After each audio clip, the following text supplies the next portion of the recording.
దేవుడు అబ్రహాము దేవుడనని, ఇస్సాకు దేవుడనని, యాకోబు దేవుడనని అనిపించుకోవడానికి ఏ మాత్రం సిగ్గుపడను నేను అని ఆయనే సాక్ష్యం ఇస్తూ ఉన్నాడు. అంతటి గొప్ప విశ్వాసాన్ని వారు కలిగి ఉన్నారు. మరి శ్రేష్టమైన విశ్వాసాన్ని కలిగిన వారుగా ఆయన వారి కొరకు సిద్ధపరచుచున్న ఆ దేశంపై, ఆ పట్టణంపై దృష్టి నిలిపిన వారిగా దాని కొరకే ఎదురు చూస్తూ, ఎందుకు బ్రతుకుతున్నారు మీరు అంటే, మా దేవుడు మాకు ఒక వాగ్దానం చేశాడు, మా దేవుడు మా కొరకు పట్టణాన్ని సిద్ధపరుస్తున్నాడు, అదేంటంటే పరలోక సంబంధమైనది, ఆ శ్రేష్టమైన దేశాన్ని మేము కోరుకుంటున్నాం, దాని కొరకు ఎదురు చూస్తున్నాం అని వారు చెబుతూ ఉన్నారు. దేవునికి స్తోత్రం కలుగును గాక. హల్లెలూయా, హల్లెలూయా. అలాగున బ్రతుకుతున్న వారి దేవుడను అని దేవుడు చెప్పడానికే మాత్రం సిగ్గుపడడంట. సవాలుతో కూడిన విషయం ఇది మనకి దినాన.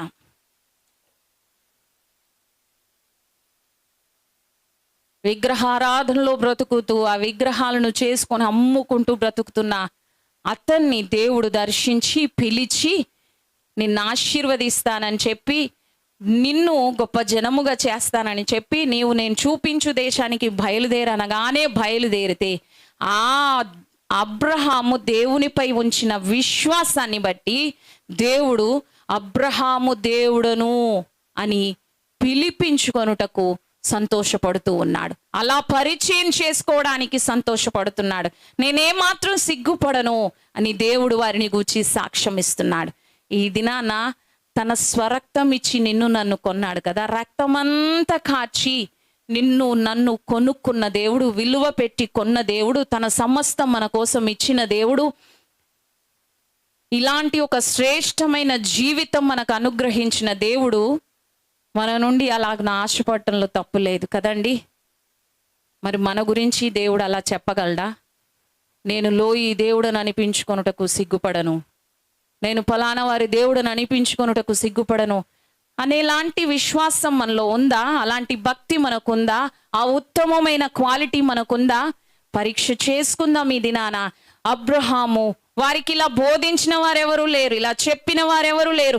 దేవుడు కనబడ్డాడు, మాట్లాడాడు. ఆ స్వరాన్ని నమ్మి అబ్రహాము దేవుణ్ణి వెంబడించడం ప్రారంభించాడు. ఆయన వాగ్దానం చేసిన దాని మీదనే దృష్టి నిలిపాడు. దానిపైనే విశ్వాసం ఉంచి ఆ యొక్క పట్టణం కొరకు ఎదురు చూస్తూ సిద్ధపడ్డాడు. ఇంకే ఆశ లేదు. ఆ శ్రేష్టమైన దేశం మీద ఆశ పెట్టుకొని దానినే కోరుతూ, అది చాలు ప్రభువా, ఈ లోకంలో ఇంకేం అక్కరలేదు అన్నట్లుగా బ్రతికాడు. గనుకనే దేవుడు నేను వారి దేవుడను అనిపించుకొనుటకు నేనేమాత్రం సిగ్గుపడను అని చెబుతూ ఉన్నాడు. దేవునికి స్తోత్రం కలుగును గాక. ఎంతటి ఘనత కదండి. నేటికి కూడా ఎవ్వరు ప్రార్థన చేసిన అబ్రహాము దేవా నీకు స్తోత్రం అనే చేస్తూ ఉంటాం మనందరం.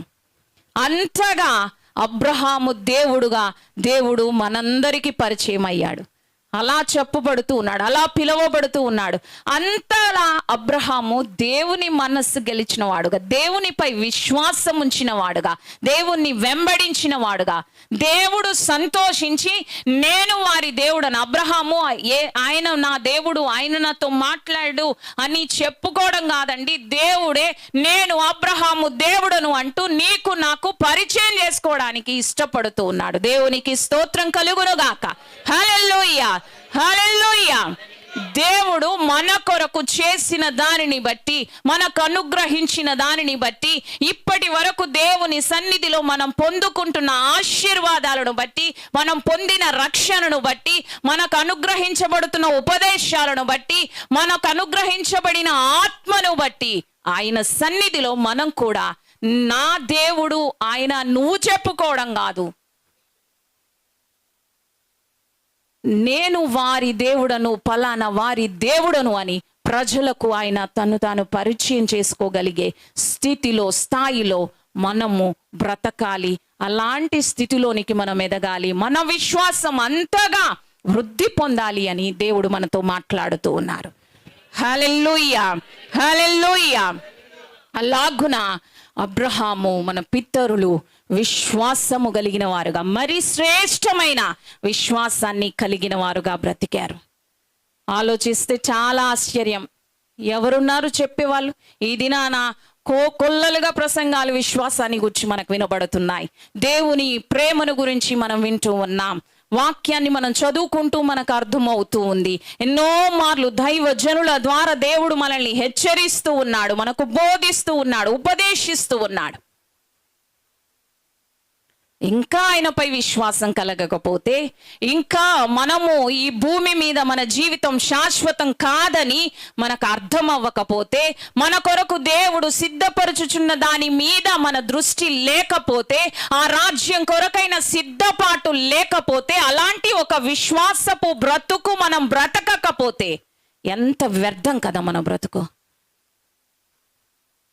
ప్రభు సన్నిధిలో ఈ దినాన తీర్మానం చేసుకుందాం. మరి శ్రేష్టమైన విశ్వాసం కలిగి ఉండునట్లుగా మనము కూడా మరి శ్రేష్టమైన దేశమును స్వతంత్రించుకొనున్నట్లుగా, ఆ రాజ్యములో మనం కూడా అడుగు పెట్టునట్లుగా దేవుని సన్నిధిలో ఇది దినాన తీర్మానం చేసుకుందాం. ఈ లోకంలో బ్రతుకుతున్నాం కాబట్టి తప్పదు, ఉద్యోగం చేసుకోవాలి, తప్పదు, ప్రయాస పడాలి, మనం సంపాదించుకోవాలి. కానీ మనసంతా, మన దృష్టి అంతా, మన సమయం అంతా దాని కొరకే కాదండి, కాదు.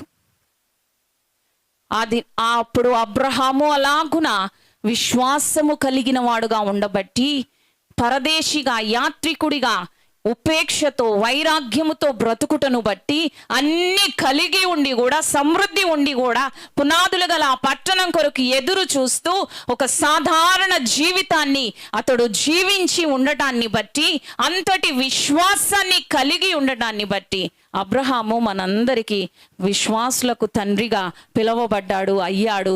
ఆ ఆశీర్వాదం మనకు కూడా ఇప్పటి వరకు కొనసాగుతూ ఉంది. దేవునికి స్తోత్రం కలుగునుగాక. హల్లెలూయా. నీవు ఆశీర్వదించబడాలి, నీ బిడ్డలు ఆశీర్వదించబడాలి, తలతరాలు ఆశీర్వదించబడాలన్న కోరిక బలంగా ఉంటుంది మనకి. ఎలా వస్తుంది ఆశీర్వాదం అంటే, అబ్రహాము మనకు మాదిరిగా ఉన్నాడు, మరి శ్రేష్టమైన విశ్వాసాన్ని కలిగిన వాడుగా ఉన్నాడు, ఉపేక్ష కలిగిన వాడుగా, వైరాగ్యం కలిగిన వాడుగా, ఏది తనది కానట్టుగా, పరలోక రాజ్యం కొరకైన ఆశ కలిగిన వాడుగా, ఆ శ్రేష్టమైన దేశాన్ని కోరుకుంటున్న వాడిగా, ఆ పునాదులు గల పట్టణం కొరకు ఎదురు చూస్తూ దానిపైనే దృష్టి నిలిపి బ్రతికాడు. తిన్నామా అంటే తిన్నాం, ఉన్నామా అంటే ఉన్నాం, పడుకున్నాం అంటే పడుకున్నాం, అలాగుందన్నమాట వాళ్ళ పరిస్థితి.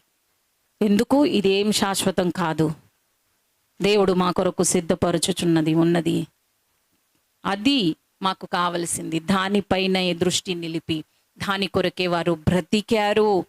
దానిపై ఆశ పెట్టుకునే, దానిపై విశ్వాసం ఉంచే వారు మృతి చెందారు అని చెప్పి వాక్యంలో వ్రాయబడి ఉంది. అందుకే దేవుడు నేను వారి దేవుడను అనిపించుకున్నటకు సిగ్గుపడను అని సాక్ష్యం ఇస్తూ ఉన్నాడు. దేవుడు వారి కొరకు ఒక పట్టణాన్ని సిద్ధపరిచాడంట. దేవునికి స్తోత్రం కలుగునుగాక. హల్లెలూయా, హల్లెలూయా. శ్రేష్టమైన విశ్వాసం కలిగి ఉన్నాం మన పితరులకు. అబ్రహాం దేవుడు ఒక పట్టణాన్నే సిద్ధపరిచి ఉంచాడంట.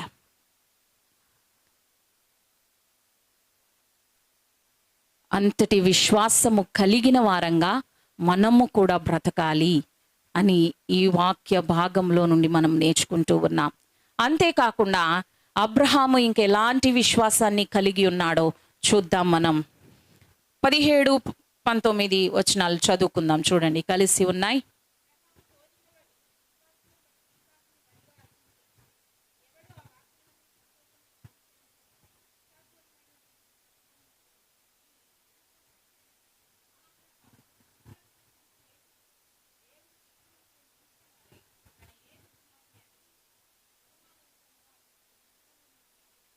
దేవునికి స్తోత్రం కలుగునుగాక.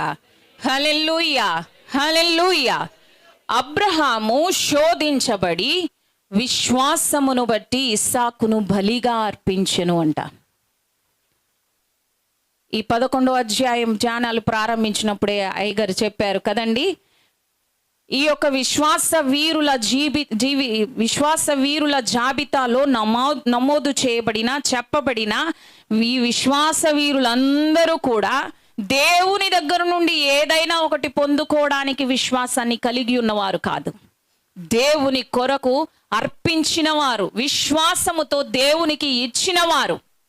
అబ్రహాము కూడా అలాగే బ్రతికాడు. అబ్రహాము విశ్వాసమును బట్టి తనకు దేవుడు అనుగ్రహించిన ఏకైక కుమారుణ్ణి, తాను ప్రేమించు కుమారుణ్ణి ఇస్సాకును బలిగా అర్పించాడంట. దేవునికి స్తోత్రం కలుగును గాక. హల్లెలూయా, హల్లెలూయా. దేవుడు మృతులను సహితం లేపుటకు శక్తిమంతుడని అబ్రహాము నమ్మాడంట.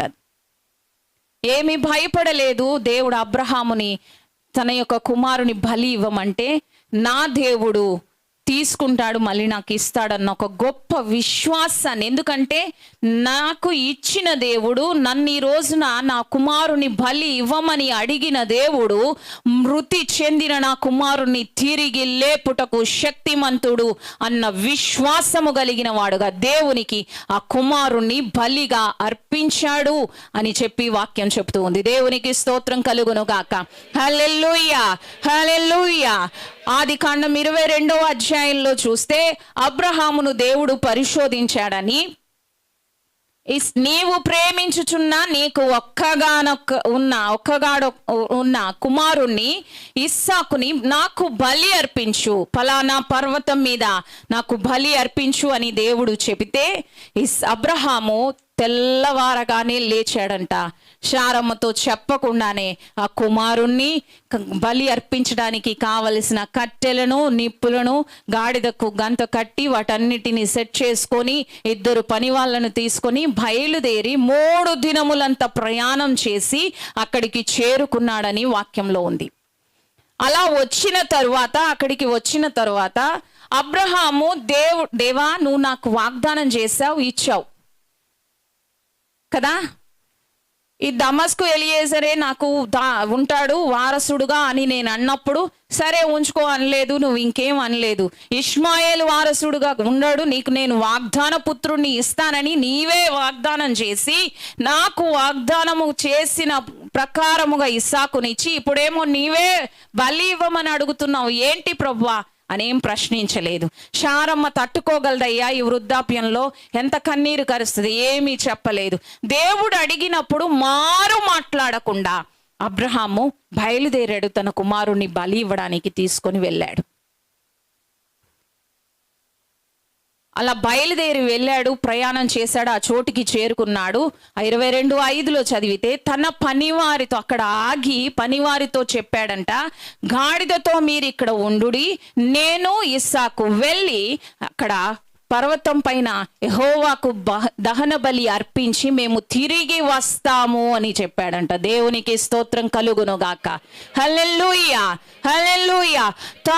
తనను పిలిచిన దేవుని మాటకు లోబడడం, విశ్వాసం కలిగి ఉండడం, ఆయన బయలుదేరమనగానే బయలుదేరడం, ఏ చోటకు వెళ్ళమన్నాడో చెప్పకుండా తెలియకపోయినా కూడా ఆయనే చూసుకుంటాడన్న విశ్వాసాన్ని కలిగి బయలుదేరడం, దేవుడు తన కొరకు ఒక దేశమును పట్టణమును సిద్ధపరుస్తున్నాడని దానిపైన విశ్వాసం కలిగి బ్రతకడం, దానిపై విశ్వాసముతో ఈ లోకంలో పరదేశిగా యాత్రికుడుగా బ్రతకడం, వైరాగ్యముతో ఉపేక్షతో బ్రతకడం మాత్రమే కాదండి, దేవుడు తనకు అనుగ్రహించిన కుమారుణ్ణి విశ్వాసంతో వారు ఆ మృత తుల్యమైన శరీరాల్లో గర్భము ధరించుటకు శక్తి పొందిన వారుగా ఉండడం మాత్రమే కాకుండా ఆ కుమారుని బలి ఇవ్వమన్న సమయంలో కూడా గొప్ప విశ్వాసాన్ని కలిగిన వాడుగా, కనుపరచిన వాడుగా అబ్రహాము మనకు కనబడుతూ ఉన్నాడు. దేవునికి స్తోత్రం కలుగునుగాక.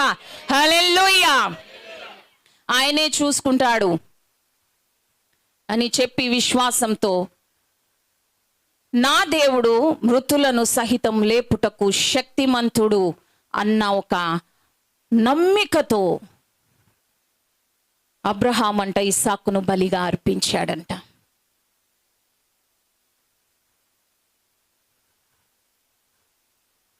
దేవునితో సహవాసం చేస్తూ ఉన్నాడు అని దీన్ని బట్టి అర్థమవుతుంది మనకి కదా. ఎవరు చెప్పారు అబ్రహాముకి? దేవుడు మాట్లాడుతూ ఉన్నాడు తనతో, దేవుడు తనను పిలిచాడు, దేవుడు నేను చూపించు దేశానికి వెళ్ళు, నేను నిన్ను ఇలా ఆశీర్వదిస్తాను, ఇలా చేస్తానని చెప్పాడు. వారి కొరకు ఒక పట్టణాన్ని సిద్ధపరుస్తున్నానని చెప్పాడు, వాగ్దానం చేశాడు. ఇంత మాట్లాడుతున్న ఈ మాటలను బట్టి, అబ్రహాము దేవునితో చేస్తున్న సహవాసాన్ని బట్టి, దేవునితో గడుపుతూ ఉన్న దానిని బట్టి, దేవుని యొక్క మాటలపై ఉంచిన విశ్వాసాన్ని బట్టి అతనికి ఈ మాట కూడా అర్థమైంది, దేవుడు అంటే ఆయన సామాన్యమైన వాడు కాదు, అసాధారణమైన కార్యాలు చేయవాడని.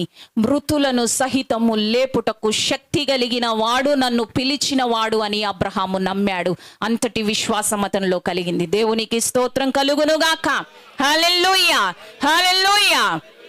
అందుకే ఏం భయపడలేదు, చాలా విశ్వాసంతో చెప్తున్నాడు ఆ పని వారికి, గాడిదతో మీరు ఇక్కడే ఉండండి, నేను కుమారుడు ఇద్దరం వెళుతాం, అక్కడ దహన బలి అర్పించి యెహోవాకు మరలా మేము తిరిగి వస్తాము అని చెప్పి బయలుదేరి వెళ్ళినట్లుగా ఉంది.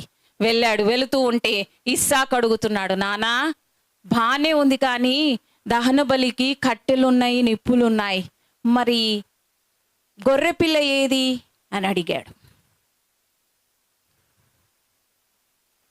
సందర్భం కనుక చెప్తున్నాను, మన పిల్లలకి మనము ఇలాంటి ఒక అవగాహన కలిగించాలి, మనం బోధించాలి. ప్రతిరోజు మన ఇంట కూర్చున్నప్పుడు, నడిచినప్పుడు, పండుకొనున్నప్పుడు మనము దేవుని మాటలను వారికి ప్రకటించాలి, తెలియజేయాలి, నేర్పించాలి. అబ్రహాము శారాల నేర్పించబట్టే ఇస్సాకుకు తెలిసింది దహన బలి ఎలా ఇస్తారో, దానికి ఏమేమి అవసరమో తెలిసింది గనుక తన్నిని అడుగుతున్నాడు, నిప్పులున్నాయి, నిప్పు ఉంది, కట్టెలు ఉన్నాయి, మరి దహన బలి గొర్రె పిల్లేది, అది కావాలి కదా అని అడుగుతూ ఉన్నాడు. అప్పుడు అబ్రహాం చెప్పాడు, కుమారుడా దేవుడే చూసుకుంటాడు అని చెప్పి బయలుదేరారు. అక్కడికి వెళ్ళాడు, బలిపీఠం మీద కట్టెలు పేర్చాడు, ఇస్సాకును కట్టి దాని మీద పెట్టాడు. ఇస్సాకు గొర్రెపిల్ల ఏదేని అడిగిన బిడ్డ, ఏంది నాన్న నన్ను కట్టేసినావు అని అడగలేడా? అలా పెంచలేదండి. తండ్రి ఏమి చేసిన తండ్రికి సంపూర్ణంగా విధేయత చూపే లాంటి పెంపకం అబ్రహాము శారాల్ది. దేవునికి స్తోత్రం కలుగును గాక. హల్లెలూయా. మన విశ్వాస గృహాలలో మన బిడ్డల పెంపకం అలాగుండాలి. దేవుని గూర్చి వారికి మనం నేర్పించాలి, ఉగ్గు పాలతో సహా వారికి దేవుని గూర్చి ప్రకటించాలి, బోధించాలి, నేర్పించాలి. సంఘములో, సంఘ ఆరాధనలో క్రమాలేంటో నేర్పించాలి. ప్రైజ్ ది లార్డ్ చెప్పించడానికే చాలా కష్టపడతారు తల్లిదండ్రులు కదండి. పిల్లలకి ప్రార్థనలు నేర్పించాలి, పిల్లలకి సంఘములో సంఘ క్రమాల్లో పాలు పొందటం, ఆ క్రమాలు ఎలా ఉంటాయో వారికి నేర్పించాలి. బోధిస్తూ ఉంటే వారికి అర్థమవుతుంది, వారు నేర్చుకుంటారు. హన్నా బాలుడైన సమూయేలు పాలు మరిచి మరవగానే మందిరంలో పరిచర్య చేయుటకు వదిలేసిందంటే ఆమె ఇంకా అసలు ఆ రోజు పాలు పడుతూ ఉన్నప్పటి నుండి, పుట్టినప్పటి నుండి నేను నిన్ను ప్రతిష్ఠించాను, నేను నిన్ను మందిరంలో విడిచిపెడతాను, నేను మొక్కుకున్నాను, నువ్వు ఇలా పరిచర్య చేయాలి, ఇలా పరిచర్య చేయాలని చెప్పింది కదా. అలా చెప్తేనే నేర్చుకున్నాడు. ఆ చిన్న వయసులోనే అబ్రహాంకి అయ్యగారు చెప్తారు ఎప్పుడు, సమూయేలుకి హన్నా ఆ చిన్న వయసులో ఆట బొమ్మలు ఏం కొనివ్వలేదని అయ్యగారు అంటారు. ఆట బొమ్మలు ఏం కొనిచ్చుండదు. ఇంకా ఆమె ఈ మందసం, బలిపీఠం, ఇవే ఆ మందిరములో ఉన్న ఉపకరణాలనే ఆట వస్తువులుగా సమూయేలుకి చూపి అవి ఎలా వాడాలో, ఏం చేయాలో నేర్పించింది. దేవునికి స్తోత్రం కలుగును గాక. అలాంటి ఒక నిబద్ధత మనకు ఉండాలి. మన బిడ్డల్ని మనం అలాగున పెంచాలి. సరే, ఇలాగున ఇస్సాకును అబ్రహాము కూడా అలాగే పెంచాడు. సంపూర్ణంగా అబ్రహాము విధేయత చూపేలాగా కూడా, లోబడేలాగా కూడా ఆ పద్ధతిలో, ఆ క్రమములో తన బిడ్డను పెంచారు. ఇస్సాకు అప్పగించుకున్నాడు, బలిపీఠం మీద పెట్టి కత్తి ఎత్తగానే దేవుడు మాట్లాడుతూ, అబ్రహామా నీ చెయ్యి, నీ కత్తి ఆ బిడ్డ మీద వేయకు అని చెప్పి ఆపేశాడు. అబ్రహాము వేరే ఒక పొట్టేలు కనబడితే పొదల్లో చిక్కుకున్నది, దానిని తీసుకొచ్చి ఇస్సాకు బదులుగా బలి అర్పించాడని ఆ కింది వచనాల్లో మాట్లాడుతూ దేవుడు అంటాడు. 22వ వచనంలో, ఆదికాండం 22వ అధ్యాయము, ఒకసారి చదువుకుందాం ఆ మాటని. 12వ వచనంలో, నీకు ఒక్కగానొక్క కుమారుడు అయిన ఇస్సాకును నాకు వెనుదీయలేదు గనుక ఇందువలన నీవు నాకు భయపడుచున్నావని నేనెరుగుదును. నీ యొక్క విశ్వాసపు క్రియనే నీవు దేవుని ఎడల ఎంత భయము కలిగి ఉన్నావో రుజువు చేస్తుంది. దేవునికి స్తోత్రం కలుగునుగాక. హల్లెలూయా, హల్లెలూయా. అబ్రహాము తన యొక్క దేవుడు తన యొక్క కుమారుణ్ణి అడిగితే బలి ఇవ్వడానికి, అర్పించడానికి వెనుదిరగలేదు. అదే సమయంలో ఒక దృఢమైన స్థిరమైన విశ్వాసాన్ని కలిగి ఉన్నాడు. నన్ను పిలిచిన దేవుడు మృతులను సహితం లేపుటకు శక్తిమంతుడు. నా కుమారుణ్ణి నేను ఇచ్చేస్తాను సంతోషంగా, ఆయన మరలా నాకు ఇస్తాడు, నేను నమ్ముతున్నాను అన్న ఒక విశ్వాసాన్ని కలిగిన వాడుగా ఉన్నాడు. ఆ విశ్వాసపు ఒప్పుకోలుతోనే పనివారికి చెప్పాడు, మేము మరలా తిరిగి వస్తామని. ఆ విశ్వాసపు ఒప్పుకోలుతోనే ఇస్సాకుతో చెప్తూ ఉన్నాడు, దేవుడు చూసుకుంటాడు నా గొర్రె పిల్లని అని చెప్పాడు. ఇలాగున అబ్రహాము గొప్ప విశ్వాసాన్ని తన క్రియలలో కనుపరచిన వాడుగా ఉన్నాడు. మరి శ్రేష్టమైన విశ్వాసాన్ని కలిగిన వాడుగా, దేవుని నుండి పొందుకునే విశ్వాసం కాదు, ఆ యొక్క ప్రైమరీ స్టాండర్డ్స్లో కాదు, దేవునికి ఇచ్చే, ఏదైనా ఇచ్చే, తాను ప్రేమించేదే దేవునికి ఇచ్చే గొప్ప విశ్వాసాన్ని కలిగిన వాడుగా అబ్రహాము మన ముందు ఉంటున్నాడు. దేవునికి స్తోత్రం కలుగునుగాక. హల్లెలూయా, హల్లెలూయా. దేవుడు అబ్రహాముతో మాట్లాడిన ఆ మాటల్ని బట్టి దేవుడు ఎంతగా అర్థమైపోయాడో అబ్రహాముకు కదా. ఆశ్చర్యంగా ఉంది నాకు. ఇందాక మృతుల్ని సజీవులుగా చేయడం ఎలా తెలుసు అబ్రహాముకి? ఏమి చూశాడు? ఆయనతో చేస్తున్న సహవాసాన్ని బట్టి దేవుని మనస్సు అతనికి అర్థమైపోయింది, దేవుని శక్తి అతనికి అర్థమైపోయింది. నన్ను పిలిచిన దేవుడు శక్తిమంతుడు, నన్ను పిలిచిన దేవుడు సామాన్యమైన వాడు కాదు, అసాధారణమైన కార్యాలు చేసేవాడు, మృతులను సజీవులనుగా చేయుటకు శక్తిమంతుడు అని అతనికి విశ్వాసం కలిగింది, నమ్మాడు. అలాగే దేవుడు తనను అడిగితే లేదు ప్రభువా అనలేదు, భయపడలేదు, ఎందుకు ఇలాగా అని ప్రశ్నించలేదు. శారమ్మతో చెప్పి మరలా ఆమె బలహీనరాలు, ఆమె వృద్ధాప్యంలో ఉంది, ఆమె ఏడుస్తుంది, ఇలాంటివి ఏమీ చెప్పకుండా విశ్వాసముతో మౌనంగా ఖచ్చితంగా దేవుడు మరలా నాకు ఇస్తాడు, నేను తీసుకొస్తాను, శారమ్మ ముందు నిలబెడతానన్న ఒక గొప్ప విశ్వాసంతో వెళ్ళాడు. దేవుడు అడిగినట్లుగానే చేశాడు. తన విశ్వాసపు క్రియను బట్టి, ఆ యొక్క అడుగులు విశ్వాసంతో వేసిన దానిని బట్టి, తాను తీసుకున్న నిర్ణయాన్ని బట్టి, విశ్వాసపు ఒప్పుకోలును బట్టి అబ్రహాము దేవునికి భయపడువాడిగా కూడా సాక్ష్యాన్ని పొందాడు. దేవునికి స్తోత్రం కలుగునుగాక. హల్లెలూయా. మేము దేవునికి భయపడు వారమండి అని చెప్పితే ఖచ్చితంగా నీవు విశ్వాసముతో దేవునికి ఇచ్చుటకు సిద్ధముగా ఉంటావు. దేనినైనా ఇచ్చుటకు, నీవు ప్రేమించు దానినే దేవునికి నీవు అర్పించుటకు నీవు సిద్ధముగా ఉంటావు. అదే సమయంలో ఇస్సాకును ప్రేమించు, నీవు ప్రేమించు ఇస్సాకును అని చెప్పి దేవుడే అన్నాడు. సహజమే కదండి. అబ్రహాముకు చాలా వయస్సు గతించిపోయిన తరువాత దేవుడు ఎంతో కాలపు ఎదురు చూపుల తరువాత వారికి ఒక కుమారునిగా, వాగ్దాన పుత్రునిగా ఇస్సాకును వారికి ఇచ్చారు. ఇస్సాకు రావటం వలన వారి యొక్క ముఖములలో, జీవితములలో, కుటుంబములో నవ్వు కలిగింది. అలాగున ప్రేమించిన ఇస్సాకును బలిగా అడిగితే దేవుడు, ఎవరికైనా బాధ కలుగుతుంది. కానీ అబ్రహాము మనస్సు ఎలా ఉంది తెలుసా? నన్ను పిలిచిన వాడవు నీవయ్యా, నా పేరు పెట్టి పిలిచిన వాడవు, నా పేరుతో నన్ను ఎరిగి ఉన్నవాడవు, నన్ను ఆశీర్వదించిన వాడవు, నా కొరకు ఒక దేశమునే పట్టణమునే సిద్ధము చేయుచున్న నీవు నాకెక్కువ, నీ మీద నాకున్న ప్రేమ కంటే ఇస్సాకు మీద ప్రేమ ఎక్కువ కాదు అన్నది తన క్రియల ద్వారా రుజువు పరుచుకున్నాడు. దేవునికి స్తోత్రం కలుగునుగాక. హల్లెలూయా, హల్లెలూయా. ఈ దినాన మనం కూడా దేవుని కంటే దేనిని ఎక్కువగా ప్రేమించకూడదు. ఆయన మన కొరకు సిద్ధం చేస్తున్న దాని మీద విశ్వాసం కలిగిన వారమైతే, మన యొక్క దృష్టి దాని మీద ఉంటే మన ప్రేమ కూడా దాని మీదే ఉంటుంది. దేనిని దేవుని కంటే దేవుడు మన కొరకు సిద్ధపరచుచున్న స్వాస్థ్యం కంటే ఎక్కువగా మనం ప్రేమించం. దేన్ని దేవునికి ఇవ్వడానికి వెనుదీయం. మన విశ్వాసపు క్రియల ద్వారా దేవునికి భయపడువారమని మనము రుజువుపరుచుకుంటాం. దేవునికి స్తోత్రం కలుగునుగాక. హల్లెలూయా, హల్లెలూయా. ఎలాగున మరి శ్రేష్టమైన విశ్వాసము కలిగిన వారుగా మరి శ్రేష్టమైన దేశమును వారు కోరుతూ వారి దేవుడుగా పిలువబడుటకు దేవుడు సంతోషపడునట్లుగా గొప్ప విశ్వాసాన్ని కలిగి దేవుని సన్నిధిలో బ్రతికి వారు మనకు మాదిరిగా ఉన్నారు. వారి అడుగుజాడల్లో నడుద్దాం.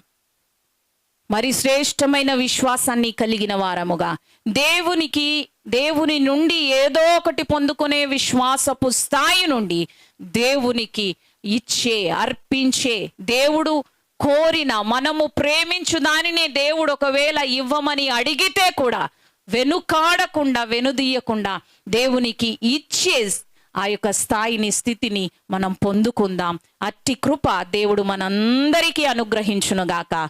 ప్రార్థన చేసుకుందాం. మోకరించండి. హల్లెలూయా, హల్లెలూయా.